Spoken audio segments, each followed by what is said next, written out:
All right, boys and girls, it's time for a little independent practice. So I'm going to help you get your page set up. Remember, it's totally fine if you're using a whiteboard, if you're using a blank piece of paper.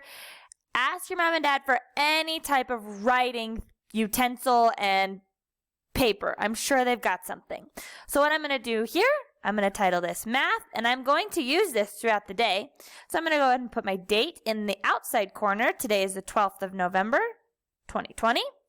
Now, this is an application problem. You all know our expectation for the application problem is to first read, then draw, then write.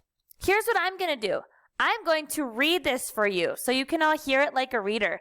Then I'm going to be finished, and I want you to solve this problem on your own. Maybe only use that much paper, because we can use the rest for later. So see if you can get the application problem done just up here. Our application problem says, Tara brings 2 bottles of water on her hike. The first bottle has 471 milliliters of water, and the second bottle has 354 milliliters of water. How many milliliters of water does Tara bring on her hike? Go ahead and read that like a mathematician. Draw a picture to show your thinking, and then write a complete sentence.